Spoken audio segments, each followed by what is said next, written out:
I'm ashamed to admit this, but last week I almost convinced myself I didn't have a daughter anymore. Emily hasn't spoken to me in years, not since we tore each other apart over money. I thought I had made peace with the silence. I thought the empty house in Buffalo, the coffee cup I keep washing though nobody drinks from it, and the quiet evenings with just the television mumbling in the background were my life now. And then, out of nowhere, her name flashed on my phone. That's how everything started. My name is James O'Connor. I'm 68 years old, retired from running the small construction company I built with my own hands. My wife Kathleen died 8 years ago after a long fight with breast cancer. We had 40 years together. She was the one who glued this family. After she passed, I tried to step into her role, to hold us together, but I failed. Emily and I drifted, then fought, then broke apart completely. The last words she said to me face to face were, "You care more about your money than about me." That sentence has lived in my chest like a shard of glass. When she called that night, I almost didn't pick up. I thought maybe it was a scammer using her number, but her voice, hesitant, shaky, like when she was a teenager calling me from a payphone after curfew, was real. "Dad, it's me," she said. I had to sit down because my knees actually buckled. We stumbled through small talk like strangers. Then she said the words I never expected. "Would you come to Boston for dinner? I want us to talk. I want us to be a family again." I don't cry easily, but my throat closed up. She offered a piece I thought I'd never get. She said she'd cook pot roast, the one Kathleen used to make, though Emily never showed interest in recipes before. I told her yes, of course, yes. I didn't care about the 400-mile drive in the middle of February. I didn't care that Buffalo was buried under lake-effect snow, or that my old Ford would groan all the way to Massachusetts. I'd have walked barefoot if that's what it took to see her again. Then came the first thing that didn't add up. She texted me the address, Beacon Hill. If you don't know Boston, Beacon Hill isn't just expensive. It's the kind of place where lawyers and hedge fund managers park their own Mercedes on cobblestone streets and sip wine that costs more than my monthly pension. Emily's a public school teacher, at least that's what she told me the last time we spoke. Teachers don't live in townhouses worth $3 million. I tried to brush it off. Maybe she had a roommate, maybe she rented a basement apartment. But the more I stared at the address, the more uneasy I felt. I kept hearing Kathleen's voice in my head. The way she used to remind me, "James, people show their true selves in money matters." She was right about everything else, so why wouldn't she be right about this? The morning I left, I packed carefully. As if this were more than a dinner, I put on my best suit, the navy one Kathleen bought for my retirement party. I even stopped by the liquor store and picked up a bottle of single malt, a peace offering.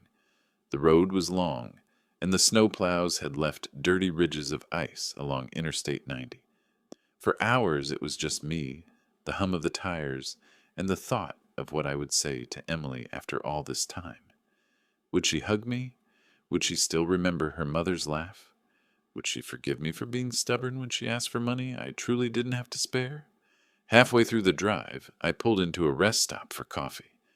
As I sipped the bitter Dunkin' brew, I caught a glimpse of myself in the window. Lined face, silver hair, the kind of man people assume has everything figured out. But I felt like a child about to face an exam. I realized I wasn't just scared of losing Emily again. I was scared she would look me in the eye and tell me she never really wanted me back. The second thing that unsettled me came during that call. Just before she hung up, I heard a man's voice in the background. Low, firm, not meant for me to hear. He said, "Make sure he comes."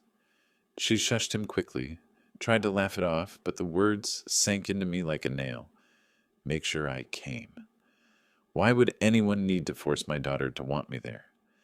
By the time I pulled into Boston, dusk had settled, and the streetlights flickered on over brick sidewalks.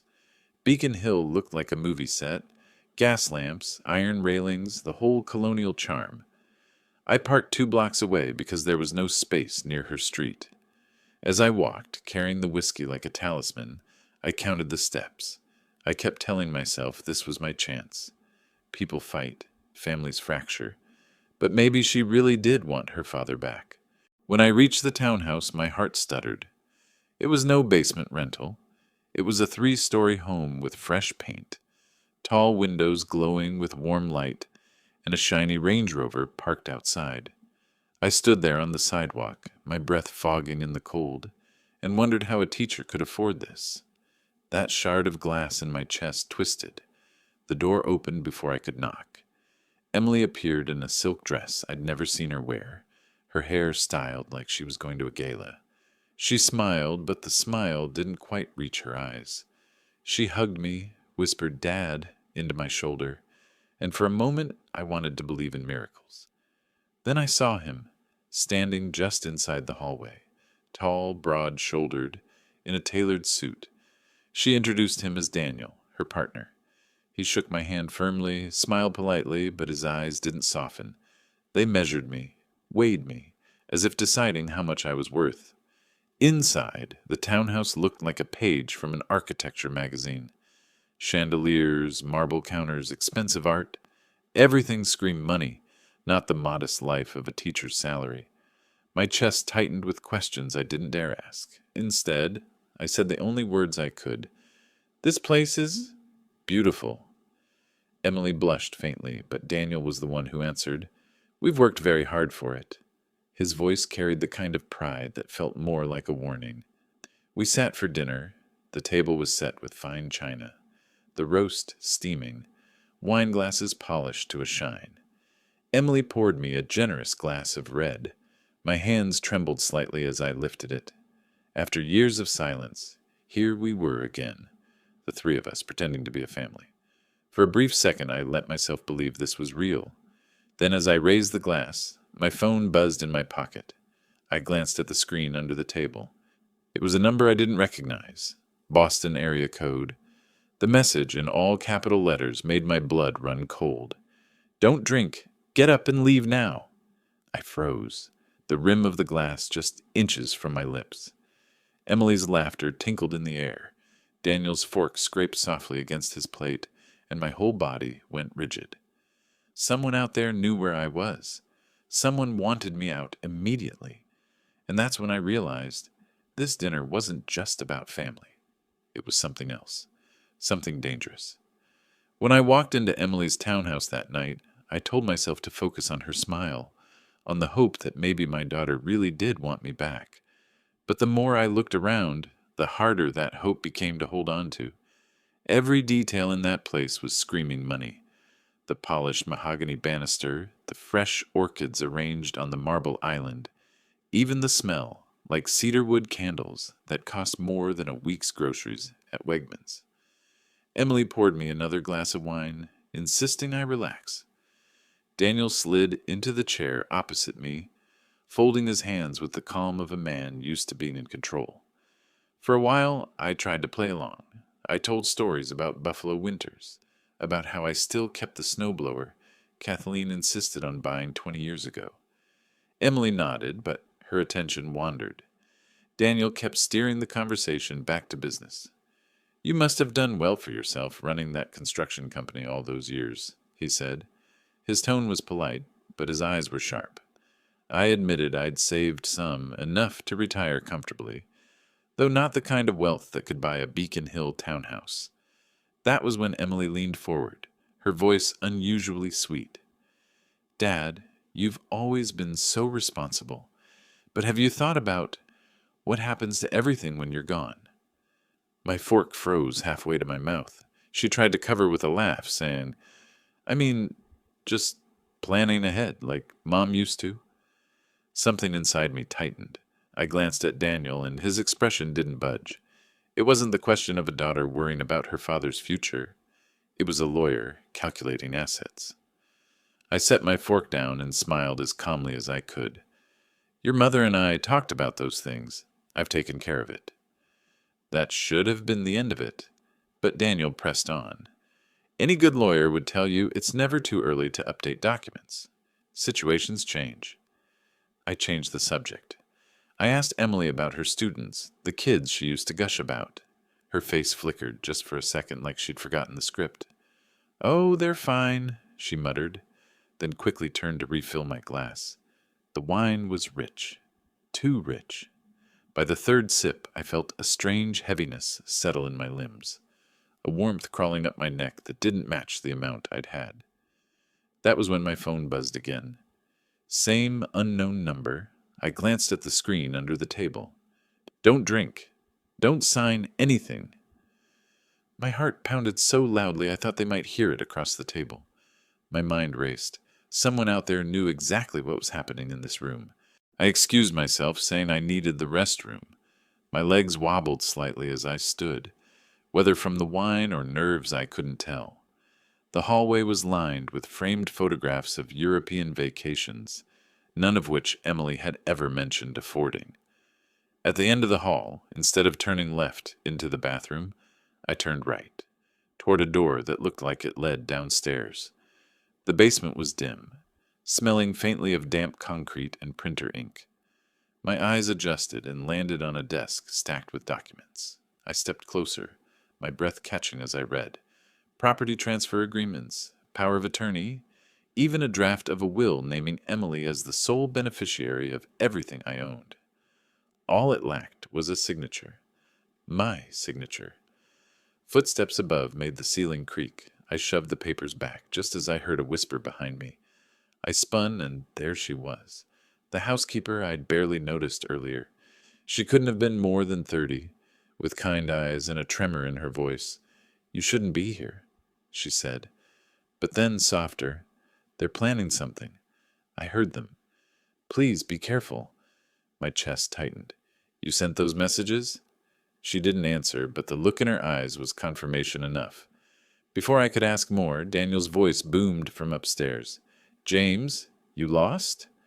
I forced myself to breathe evenly, climbing back up the stairs with a smile plastered on my face. "Just admiring the place," I said when I returned to the table. Emily's eyes flickered with suspicion. Daniel's smile was thin, controlled.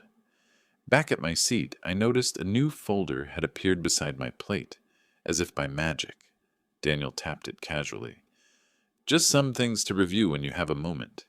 No pressure." The folder was thick, the kind lawyers like to bury traps inside. I touched the cover lightly, pretending interest while every nerve in my body screamed. "Of course," I said. "We can look later." I lifted my glass again, but only let the wine touch my lips without swallowing. That was when Emily dropped her fork. It clattered too loudly against the china. She reached for my hand across the table, her grip tighter than any daughter's should be. "Dad," she whispered, "you trust me, right?" A dozen memories flashed, her tiny hand clutching mine at the zoo, her teenage voice begging me to co-sign a loan, the night we screamed at each other about money. I wanted to say yes, but her grip felt like a trap, not a comfort. I gently pulled my hand back and forced a smile. "Of course, honey." The rest of dinner was a blur of small talk and forced laughter, but my mind was already racing ahead, stitching together every warning, every inconsistency. The sudden wealth, the townhouse, the lawyer boyfriend, the wine hitting me too hard, the documents waiting for my signature. It wasn't paranoia anymore. It was real. After dessert, Daniel poured a final round of drinks. "One last toast," he said smoothly, "to family and to the future." He handed me a glass filled higher than anyone else's. Emily watched me intently, her eyes glistening with something between hope and desperation. I raised the glass slowly, the liquid catching the chandelier's light, and forced a steady smile. But I didn't drink. Not yet. My phone vibrated again in my pocket. I didn't even need to look to know what it said. This time, though, I was ready. I looked Daniel in the eye, then Emily. "Before I drink, why don't we talk about that folder?" The room froze. Emily's smile cracked at the edges. Daniel's jaw tightened. For the first time all evening, the masks slipped. And I knew then, without a shred of doubt, that this dinner wasn't about family at all. It was a setup. The glass was still in my hand, when a hard knock rattled the front door. 3 sharp raps, deliberate and heavy. Daniel and Emily both flinched. I set the glass down carefully, my pulse pounding. Whoever was at that door was about to change everything. I didn't go home that night. After leaving their house, I drove around the city until the gaslight blinked on, trying to shake the images out of my head. The folder of papers waiting for my signature, the way Daniel's smile tightened whenever I hesitated, and Emily's trembling hand squeezing mine like she was trying to anchor me into something I hadn't agreed to. I parked near the harbor, staring at the black water, the salt air sharp in my lungs. For the first time in my life, I admitted out loud, to no one, that my own daughter might have been willing to use me. I wanted to believe I was wrong, that stress and wine had played tricks on me. But the memory of that text message, "Don't drink, don't sign anything," kept flashing in my mind. Someone had been watching. Someone knew. The next morning, I returned to Buffalo, driving 8 hours straight with barely a stop for coffee. My little house looked even smaller after Boston's opulence. I walked into the kitchen, sat at the table where Kathleen and I used to drink our morning coffee, and let the silence wrap around me. For a while, I just stared at the steam curling from the mug, trying to imagine her voice. She would have said, "James, you already know the truth. Don't close your eyes to it." I called my lawyer, an old friend named Walter. We'd known each other since college, and I trusted him more than anyone. I told him about the documents I saw, the strange way Emily and Daniel had acted, and the text messages. He didn't laugh. He didn't call me paranoid. He just said, "James, bring me anything you have. If they try again, we'll be ready." That night, as I sorted through my mail, I noticed a new envelope tucked among the bills. No return address, just my name typed neatly. Inside was a single sheet of paper, copies of the very documents I'd seen in their basement. Power of attorney, property transfer, even a draft of my will. My chest went cold. Someone in that house wanted me to know exactly how close I'd come to losing everything. I didn't sleep much. I kept pacing the house, checking locks, replaying conversations. At 3 a.m, I found myself standing in front of the refrigerator, staring at Emily's old school photos, still stuck there with magnets. Her first dance recital, high school graduation, the day she moved into her college dorm. Each one was like a blade pressing into me. I whispered into the quiet, "Where did I go wrong with you?" The next day, I made a decision. I wasn't going to wait for them to strike again. I drove back to Boston, but this time not as a father hoping for reconciliation. This time I came as a man ready to protect himself.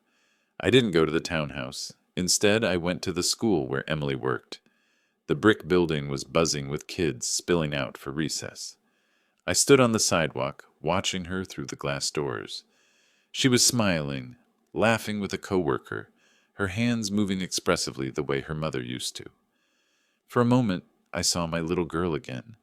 My heart clenched so hard it hurt. When she spotted me, her smile faltered. She walked outside, arms crossed. "Dad, what are you doing here?" "I needed to see you," I said quietly. "Away from him." Her eyes darted, but she didn't deny it. We stood there in the chill air, kids shouting in the background. "You don't understand," she whispered. "Daniel's under a lot of pressure. He made mistakes.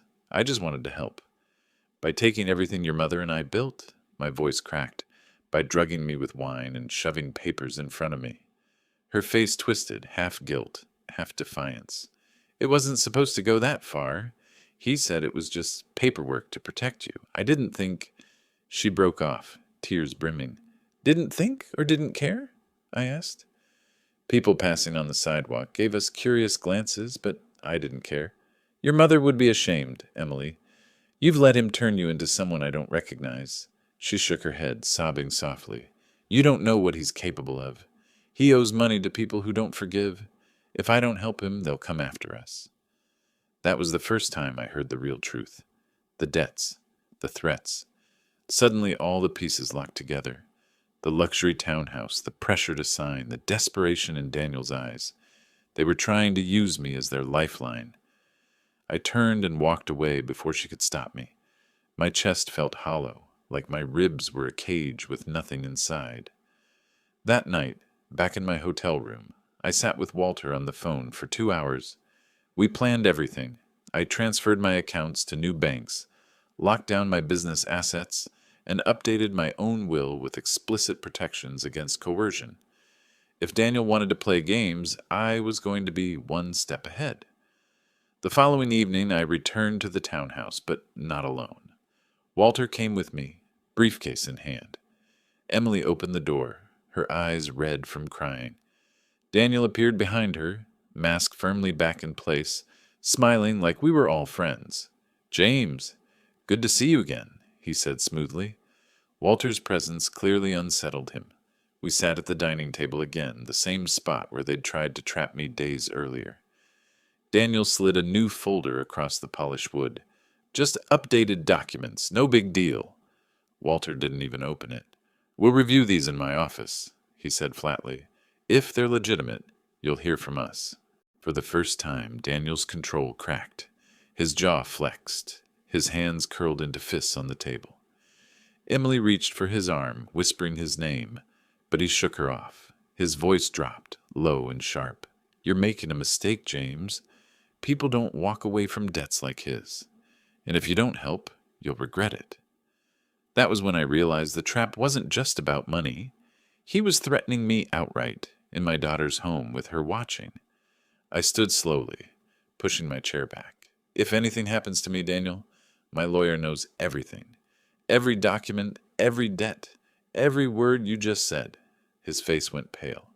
Emily gasped. Walter gathered the folder calmly, tucking it into his briefcase. We walked out without another word. The cold Boston night hit my face like a slap, but I breathed easier than I had in weeks. Back at the hotel, Walter looked me straight in the eye. "James, this isn't over. He's desperate. Desperate men do stupid, dangerous things. You need to be prepared." I nodded, staring out the window at the glowing city skyline. Somewhere down there, my daughter was crying in a house that wasn't really hers, chained to a man who was dragging her into ruin. My phone buzzed on the nightstand, another message from the same unknown number. "They know you didn't sign. Be careful. He's planning something worse." I sat on the edge of the bed, phone in my hand, heart pounding, and I understood, with a clarity that chilled me to the bone. This wasn't just about saving myself anymore.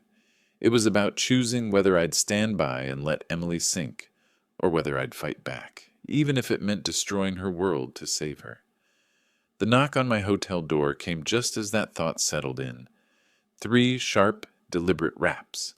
I froze, staring at the door, knowing whoever was on the other side was going to pull me into the next chapter of this nightmare. When I opened the hotel door, I expected trouble. My stomach was braced for Daniel, maybe even some thug he owed money to. Instead, it was Emily.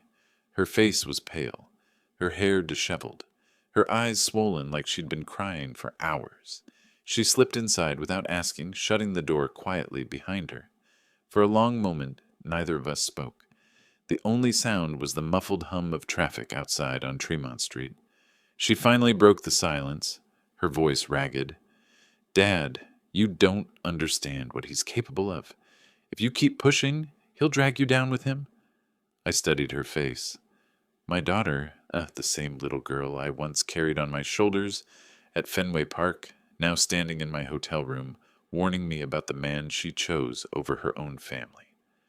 My anger flared, but beneath it, something sharper cut through. Grief. "Emily," I said carefully, "I saw the documents. I saw what he wanted me to sign. That wasn't protection. That was theft. From me. From your mother's memory. From everything we built." Her lips trembled. "He told me it was just temporary. That once the debts were settled, we'd give it all back." I slammed my hand against the dresser, making her flinch. "There's no giving it back once it's gone. Do you really think those men he owes money to care about your good intentions?" She collapsed into the chair by the window, covering her face with her hands. For a second I thought maybe she was breaking free of his grip. Then she looked up, her voice almost defiant. You don't know the whole story. He owes over $1 million. If he doesn't pay, they'll kill him. They said they'd come after me too. What was I supposed to do? Let him die? That was the moment I felt the true fracture. My daughter wasn't being dragged against her will. She had chosen this path, chosen him, even at the cost of betraying me. And yet, her fear was real. I could see it in the way her fingers clenched the fabric of her dress, in the way her voice cracked on the word kill. I softened, just enough to keep her talking. Then why send me that envelope? Why let me see the truth? Her eyes widened. What envelope? For a heartbeat, the room tilted. The copies of the documents hadn't come from her. It had been someone else all along. My mind flashed back to the basement, to the housekeeper, to the way she had whispered, "Please be careful." Emily caught my expression. "What is it?" I shook my head slowly. "Nothing you'd understand." She stood abruptly. "Dad, listen to me. You need to stop fighting this. Sign whatever Daniel gives you. At least then you'll be safe." I almost laughed. Safe? Handing over my life's work to a gambler drowning in debt was the exact opposite of safety. But I didn't argue. Instead, I leaned forward, my voice low. "Go back to him, tell him I'm considering it, that I might be willing to compromise, and then watch him closely, because men like Daniel always show their hand when they think they're winning." She frowned. "What are you planning?" I forced a tired smile. Survival.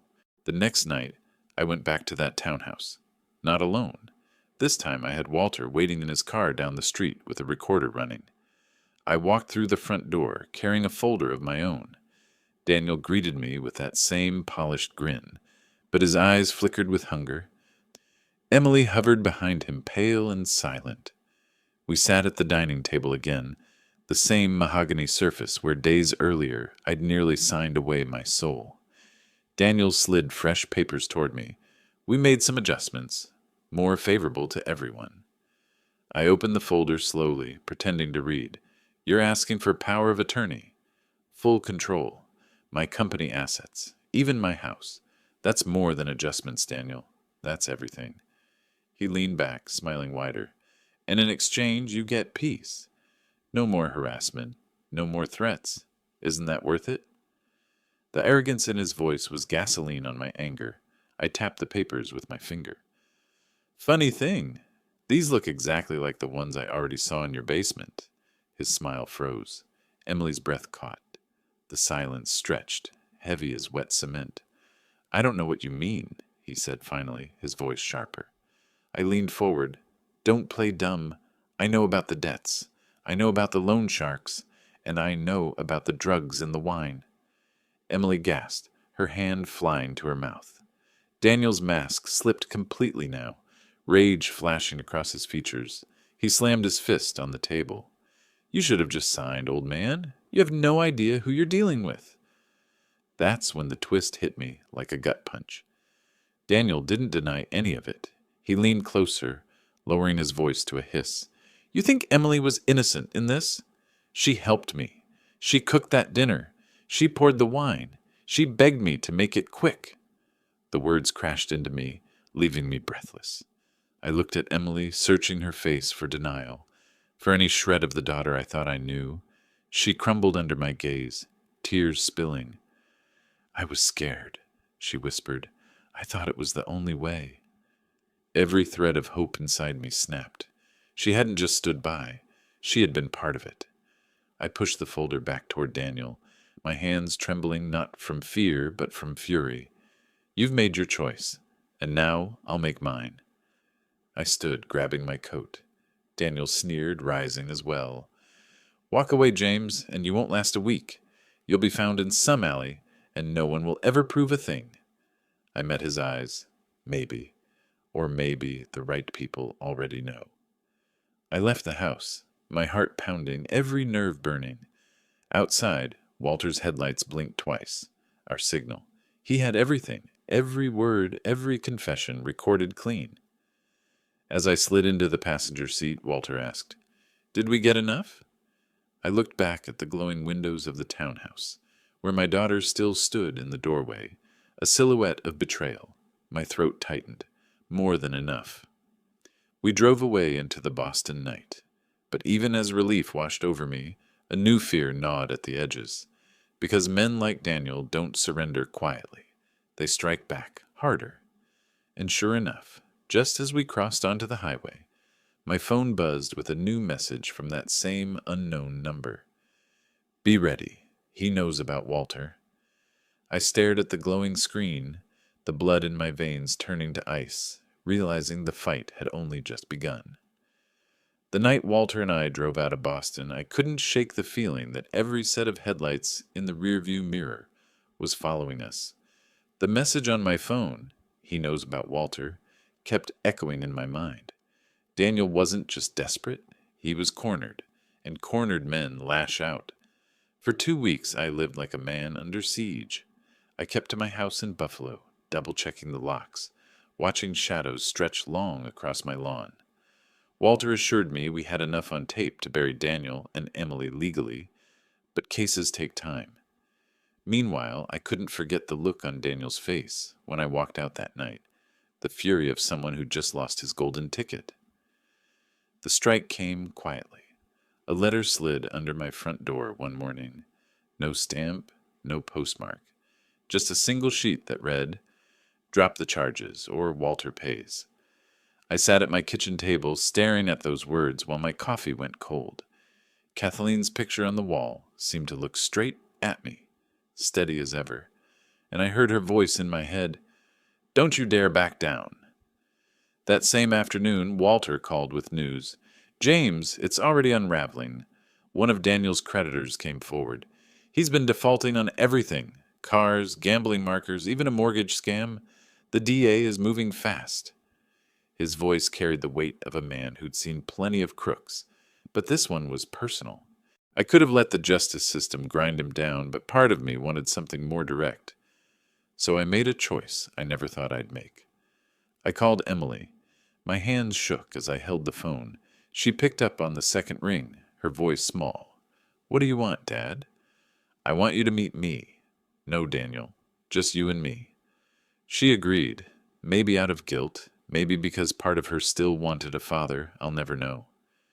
We met in a diner off A90, the kind with cracked vinyl booths and a waitress who kept refilling coffee without asking.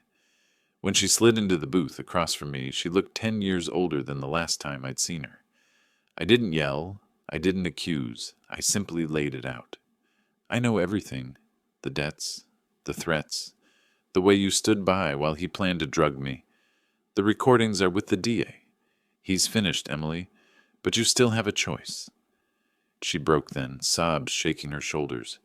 Between gasps, she confessed what I already suspected, that she'd helped him because she thought it was survival, because she thought if she didn't, they'd both end up dead. But then she said something that hit harder than any of Daniel's threats. "I thought you'd forgive me, Dad. No matter what I did, you always forgave me before." The words gutted me. She was right. I'd let her slide too many times, believing love meant covering for her mistakes. But love without boundaries isn't love at all. It's permission to destroy yourself. I reached across the table, took her trembling hands, and said quietly, "I'll always love you, Emily. But forgiveness doesn't erase consequences. You'll have to face what you chose." A week later, the police raided the townhouse. The papers, the drugs, even the financial ledgers Daniel thought he'd hidden.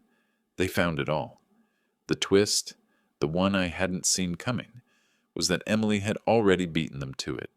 She'd turned over her own statement to the DA the day after our meeting, detailing everything. Her testimony sealed the case. Daniel's arrest was almost anticlimactic. The man who once strutted in tailored suits was led out in handcuffs, wearing gym shorts and a wrinkled t-shirt, shouting about conspiracies while neighbors filmed on their phones. Within hours, the footage was everywhere. His reputation as a slick real estate lawyer was gone, shredded by his own arrogance. He'll spend years behind bars, not just for fraud and attempted poisoning, but for threats against a state witness. As for Emily, the DA cut her a deal. Probation, community service, mandatory counseling. Some say she got off light, others say she was as guilty as he was. I don't argue either side. I only know that when she called me afterward, her voice steadier, she said, "I'm starting over, Dad. Without him, without lies." The night I heard the verdict, I poured myself a glass of the cheap bourbon I keep in the cabinet and sat in Kathleen's old chair. For the first time in years, I felt something close to peace. Not happiness, because betrayal leaves scars too deep for that, but peace. Justice had been served, not perfectly, not neatly, but enough. The truth is, I lost a daughter and found her again, but not in the way I wanted. She'll never be the little girl in those photographs again. She's a grown woman who made terrible choices, and now she has to carry them. But maybe carrying them will finally teach her the weight of integrity. If there's one thing I've learned, it's this. Love doesn't mean sacrificing your soul. Sometimes the bravest thing a parent can do is stop protecting their child from themselves. That's my story. If you've ever faced betrayal inside your own family, or had to make the choice between love and survival, I'd like to hear it. Share it in the comments. Because stories like these don't just belong to me, they belong to anyone who's lived them. And if you've walked this far with me, subscribe so you don't miss the next chapter. You never know whose story might echo your own.